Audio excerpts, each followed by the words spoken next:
Hello! Today we're exploring the wild world of blockchain security and specifically the types of attacks that developers should be aware of. Understanding these will help you grasp the diverse nature of blockchain vulnerabilities, which range from code execution to network consensus, user interactions, and economic mechanisms. Each category requires specific security strategies and awareness. Every day, whether reported in the news or not, blockchain projects face hacks and attacks.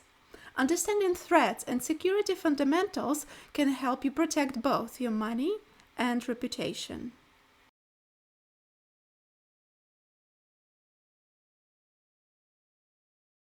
Starting from consensus and network attacks.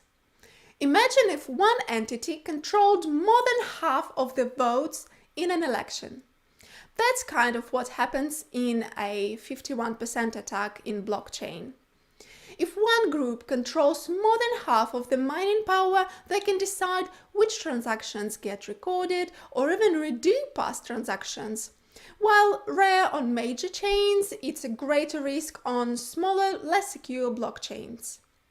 Think of it like cheating in a game where you can go back and change what you did. In 2018, Verge experienced several 51% attacks when hackers manipulated the blockchain to double spend coins. They reorganized the blockchain to include transactions where they spent the same coins twice. Afterwards, Verge's team implemented changes like moving to multiple hashing algorithms and increasing the mining difficulty to make such attacks less feasible. The tips for developers would be to monitor mining power distribution and network hash rate, detect and address unusual power concentrations. Particularly, attention should be paid to the code areas with consensus algorithm implementation, especially in mining or staking logic. Sybil attacks involve creating numerous fake identities to manipulate network decisions. One of the cases of this kind of attack occurred in Ethereum network when Uniswap announced its token airdrop in 2020, where attackers created multiple Ethereum wallets to claim free Uni tokens. This exploited the distribution mechanism, which rewarded every unique wallet that interacted with the protocol, regardless of whether they were genuine users. Or another case happened during NFT launches on Solana, when some attackers have created multiple wallets to bypass whitelisting restrictions, giving them an unfair advantage in claiming rare NFTs during limited mints. These examples showcase how Sybil attacks exploit vulnerabilities in network trust models or reward systems, emphasizing the importance of robust mechanisms to detect and mitigate such threats. So, tips for developers would be to implement identity verification systems and give more power to those who have more invested in the network, as well as employ reputation systems where nodes gain trust over time. Code areas to watch are peer discovery and connection logic. So, to protect the system, anti-Sybil algorithms or stake-based system tying influence to network commitment should be implemented. Now, imagine if someone sent so many letters to your house that your mailbox couldn't handle it anymore. That's what happens in a DOS attack to blockchain networks. In 2020, Ethereum faced a DOS attack where an attacker exploited gas mechanism filling block space with high gas transactions and inflating costs for others. To resolve it, Ethereum increased block gas limits and improved gas pricing mechanisms. Tips for developers to prevent DOS attack are to implement rate limits and transaction fee mechanisms to prevent spam, use technologies that handle high data throughput efficiently, consider layer 2 solutions like sidechains or rollups to reduce main chain load. Code areas to watch are transaction validation and fee calculation. Next category is smart contract and developer errors. Smart contracts are like digital agreements that automatically execute, but they can have bugs. Be aware of the unchecked return values and reentrancy attack that allow a function to be re-entered before the initial execution completes. A famous example is the DAO hack in 2016, when the DAO contract let attackers repeatedly withdraw funds before updating the balance, draining 3.6 million of Ethereum, which was around $50 million at that time and around $11.2 billion nowadays. As a result, Ethereum controversially hard forked, creating two blockchains, Ethereum and Ethereum Classic. Preventing reentrancy attacks includes using the check effect interaction pattern to mitigate reentrancy risks, auditing contracts for vulnerabilities, and adopting secure libraries. And as a smart contract developer, don't forget integer overflow, underflow, as bugs in handling numerical limits can lead to vulnerabilities. A notable example is the parity wallet bug. Such bugs can be avoided by means of enhanced testing, formal verification, and using secure libraries like SafeMath, as well as conducting rigorous audits and formal verifications, limiting the visibility of sensitive functions, and using emergency stop mechanisms to pause contracts in emergencies. I'll tell you about the DAO hack and the parity wallet bug in more detail in one of the next videos. Subscribe if you don't want to miss it. The next category starts with front-running attacks, when an attacker sees a large buy order for a token and quickly places their own buy order to push the price up, then sells at the higher price induced by the original order. Tip for developers is to implement techniques like commit reveal schemes to obscure transaction details until execution.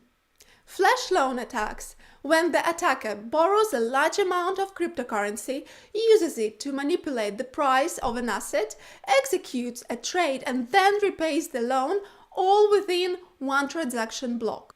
Tips for developers in this case are to use reliable, tamper-proof price oracles and implement safeguards against rapid market manipulations.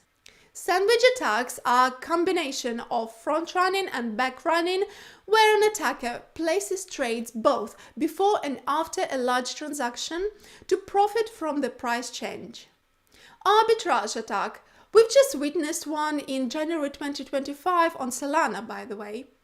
While arbitrage itself isn't an attack, malicious actors can exploit price difference across decentralized exchanges or between different blockchains in ways that drain liquidity pools or manipulate prices. Liquidation attacks. In DeFi lending platforms, if a user collateral value falls below a certain threshold, positions can be liquidated.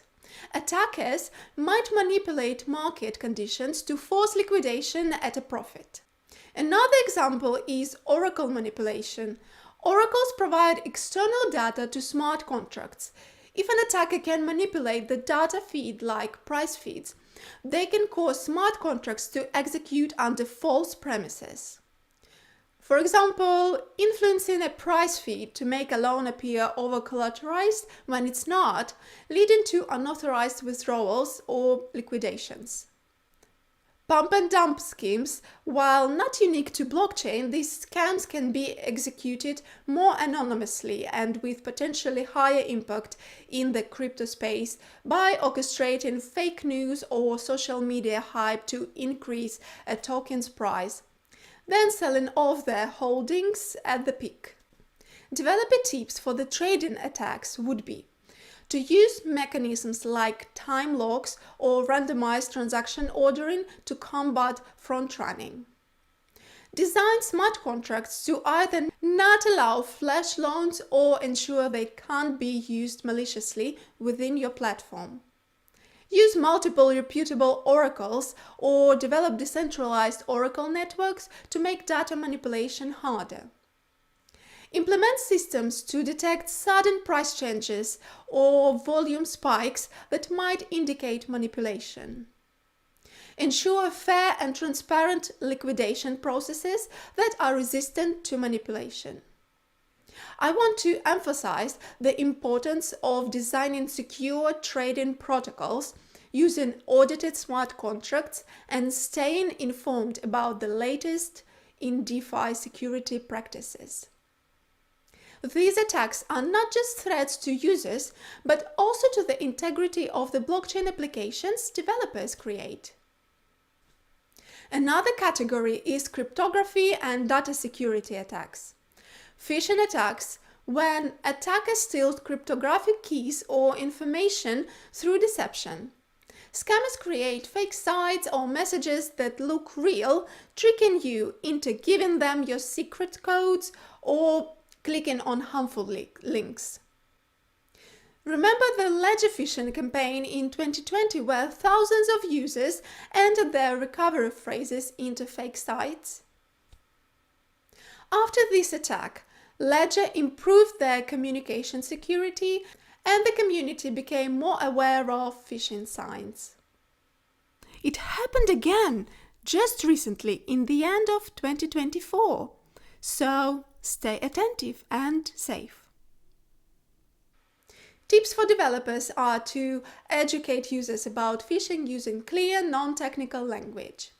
Implement domain-based message authentication, reporting and conformance (DMARC) to prevent email spoofing.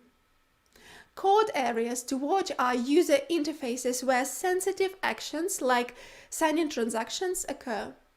And protection mechanism is to use two-factor authentication, hardware wallets, and browser extensions to alert about dangerous sites. Brute force attack lays in trying all possible combinations to guess a password or key, like trying every number on a safe until it opens. This is less effective on blockchains due to strong key encryption, but can still target weak passphrases. Pre-image attack.